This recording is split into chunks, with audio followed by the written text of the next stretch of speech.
10 साल के कांग्रेस के शासनकाल में हिंदुओं को आतंकवादी कहने की बात की और मालेगांव का झूठा केस लगा करके 17 साल तक हमारे लोगों को न्यायालय के चक्कर लगाने पड़े और आज न्यायालय ने कहा है कि सारा केस झूठ की बुनियाद पर टिका हुआ। कांग्रेस ने पूरा शासन झूठ की बुनियाद के आधार पर किया और इसलिए दोस्तों हमको किसी को कहने के लिए, किसी को कमजोर करने के लिए काम और राजनीति नहीं कर रहे हैं। हमारी राजनीति लोगों के जीवन में परिवर्तन लाने के लिए, हमारी राजनीति अंतिम छोर पर खड़े हुए व्यक्ति तक शासन की सारी सुविधाओं को पहुंचाने के लिए, हमारी राजनीति एक विचार की यात्रा को आगे बढ़ाने के लिए और भारत के वसुधैव कुटुंबकम के भाव को आगे स्थापित करने की राजनीति। और इसलिए राजनीति किसी एक व्यक्ति की नहीं हो सकती, एक राजनीति किसी एक परिवार की नहीं हो सकती, ये राजनीति किसी एक विरासत की नहीं हो सकती। जो भारतीय जनता पार्टी का कार्यकर्ता काम करेगा, अपना पसीना बहाएगा, पार्टी उसको सम्मान देकर आगे बढ़ाएगी, उसके नेतृत्व को बढ़ाएगी, उसके लिए राजनीति। हम मंच पे तीनों आदमी बैठे, इसी बात के उदाहरण है। मदन जी को तो पता भी नहीं था कि राज्यसभा बनाएंगे और राज्यसभा बनी तो मैंने कहा मदन जी बड़ा काम होने वाला है। बोले क्या होने वाला है? मैंने कहा देखो जी मेरे को भी ऐसा लग रहा है। और मदन जी प्रदेश अध्यक्ष बने। मैं 2013 में तक पंचारिया जी को फोन किया, सुजान सिंह जी के साथ, कि पंचारिया जी कहाँ हो? बोले मैं कहीं जैसलमेर का नहीं, बाहर है, मैं गांव में था। बोले जल्दी आ जाओ, कल आपकी टिकट भरनी है। तो इनका मुझे दोबारा फोन आया रात को, बोले भाई साहब मेरे फॉर्म भरवा रहे हो किसी और का भरवा रहे हो? ये पार्टी में आप किसी को भी देखिए, जिस कार्यकर्ता ने काम किया, कार्यकर्ता को कहने की जरूरत नहीं पड़ी है। किसी कार्यकर्ता को कहने की जरूरत नहीं पड़ी है कि मेरे को बनाया जाए, अपने आप कार्यकर्ताओं को बनाया जाता है। और मैं तो इस बात का उदाहरण हूं। मुझे कहा अलवर जाके लड़ो, में अलवर आया, हजारों कार्यकर्ताओं ने मेरे चुनाव में मेहनत करके मुझे विजय बनाने का काम किया। पार्टी का सम्मान, ये कार्यकर्ताओं का सम्मान है, ये कार्यकर्ताओं की भावना है। आज हिंदुस्तान में हम सबसे बड़ी पार्टी बनकर तीसरी बार जीते हैं और ये कार्यकर्ताओं की ताकत है, जिसके आधार पर हमारे अमित शाह जी कहते हैं कि कांग्रेस वालों को चिंता करने की जरूरत नहीं है, आने वाले 30 साल भी भारतीय जनता पार्टी ही इस देश में शासन करने वाली है। हम उन सब मूल्यों को आगे बढ़ाने वाले हैं, हम उन सब विचारों को आगे बढ़ाने वाले हैं।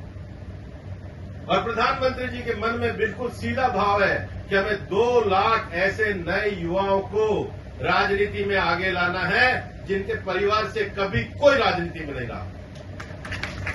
उन लोगों को आगे बढ़ाना है, पंचायत से लेकर पार्लियामेंट तक।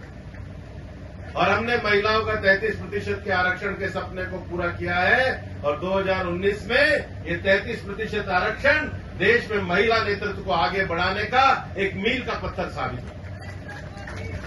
और इसलिए समाज के हर वर्ग को, कई बार लोग गलतफहमी में आ जाते हैं। कांग्रेस के लोगों को लगता है कि SC ST बीजेपी के साथ नहीं है। मैं गया मध्य प्रदेश के चुनाव में, मैंने कहा कि अगर शेड्यूल ट्राइब नहीं होते तो हम क्या मध्य प्रदेश में 29 की 29 लाते, क्या छत्तीसगढ़ में 11 की 11 लाते? अरे भारतीय जनता पार्टी लोकसभा का चुनाव चल रहा था जहां पे 100% शेड्यूल ट्राइब है, अरुणाचल प्रदेश, हमने तीसरी बार सरकार बनाई और 90% विधानसभा की सीटें जीती। ये हम लोगों को क्या सिखाएंगे? हम समाज के हर वर्ग के लिए काम करने की भावना लेकर के आगे बढ़ने वाले कार्यकर्ता हैं। और इसलिए मैं आपको एक कहना चाहता हूं, लोग कहते हैं 11 साल में क्या परिवर्तन हुआ? 11 साल में हमने महिलाओं को 10 करोड़ महिलाओं को उज्ज्वला के कनेक्शन दिए, हमने 4 करोड़ गरीबों को पक्के मकान दिए, हमने 55 करोड़ लोगों के बैंक अकाउंट खोले, हमने PM मुद्रा में लगभग गरीब स्ट्रीट वेंडर को पैसा दिया, हमने 3,70,000 करोड़ की किसान सम्मान निधि दी, हमने 1,48,000 करोड़ ये कौशल विकास में दिए, हमने स्वच्छ भारत अभियान में 12 करोड़ से अधिक शौचालयों का निर्माण कराया,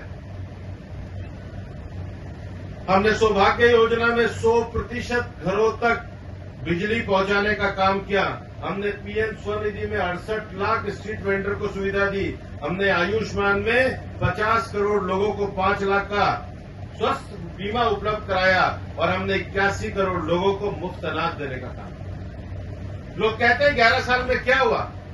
आज भारत ने ऑपरेशन सिंदूर किया, ये वक्फ कानून हमारी सरकार लेकर आई, मध्यम वर्ग को इनकम टैक्स का लाभ देने का हमने काम किया और देश में जो नक्सलवाद अपना सिर उठा रहा था उसको समूल नाश करने का काम ये हमारी पार्टी ने किया। हमने अंग्रेजों के बनाए हुए कानूनों को समाप्त करके 3 नए कानून लाए।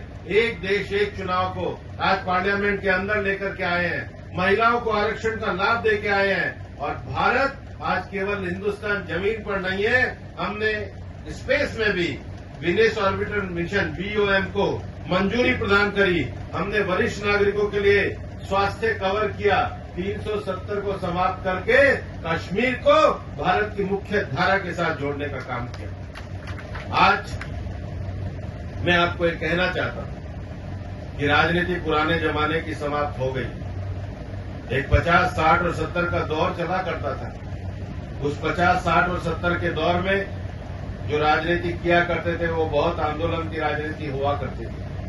आज हमारी सरकार है और आज हमारी सरकार होने के कारण हमें नई राजनीति को करना होगा। नई राजनीति का अर्थ है कि समाज के सभी वर्गों को जोड़ना होगा। मैं आपको एक चीज कहना चाहता हूं और मैं बड़े विश्वास के साथ कह रहा हूं, हमें अलवर को ऐसी राजनीतिक सीट बना देनी है कि हिंदुस्तान से किसी को भी और अलवर के किसी भी नेता को अगर हम खड़ा कर दे तो आंख मीच कर जो सीट जीती जा सके वो अलवर की सीट होनी चाहिए। इसमें किसी का मोह नहीं होना चाहिए। हम किसी भी कार्यकर्ता को खड़ा करके अलवर की सीट पर जिता सकते हैं। तो इसके लिए करना क्या? मैंने इस समय पूरे देश में भी मेरी संगठन में बात होती है, मेरा यह मानना है कि हमारी पंचायत 7-8 पैरामीटर पे मजबूत होनी चाहिए। हमारे पदाधिकारी यहां पर है, भारतीय जनता पार्टी का एक मजबूत कार्यकर्ताओं का समूह होना चाहिए और दूसरा वहां का जो कोऑपरेटिव है उससे हम नीचे लाभ दिलवा पाए, हमारी उसमें ताकत होनी चाहिए। तीसरा, वहां की जो डेयरी है हम लोगों के जीवन में परिवर्तन ला सके उसमें हमारी ताकत होनी चाहिए। चौथा, वहां का जो गांव का चलने वाला स्कूल, अटल टिंकरिंग लैब, लाइब्रेरी जो है उसमें हमारा सक्रिय सहभाग होना चाहिए और शिक्षा के लिए हमको काम करना चाहिए। नई नौजवान पीढ़ी के मन में संस्कार और विचार पैदा हो, इसके लिए हमारे को खेल जैसी गतिविधियों को बढ़ावा देना चाहिए। हम लोगों को महिलाओं के राजनीति का मिशन और सेल्फ हेल्प ग्रुप के साथ लग करके महिलाओं को आत्मनिर्भर बनाने के लिए काम करना चाहिए। हमारे इलाके में एनीकेट और पानी के विषय को लेकर के हमको आगे बढ़ना चाहिए। अपने पंचायत स्तर पर जितनी विकास की योजनाएं चल रही हैं उसको एक टीम के रूप में सांसद, विधायक नीचे पंचायत समिति के साथ बैठ करके उस विकास की योजनाओं को आगे बढ़ाना चाहिए। और सबसे बड़ी बात है, हमारे कार्यकर्ताओं का कौशल विकास होना चाहिए। हमारे पास 5-7 अच्छे कार्यकर्ता होने चाहिए जो अच्छी प्रेस ब्रीफिंग दे सके। हमारे पास 4-5 अच्छे कार्यकर्ता होने चाहिए जो सोशल मीडिया के अच्छे ग्राफिक बना सके। हमारे पास 3-4 अच्छे कार्यकर्ता होने चाहिए जो फाइनेंस और पॉलिसी की समझ रखते हैं। हमारे पास 3-4 अच्छे कार्यकर्ता होने चाहिए जो बजट को नीचे तक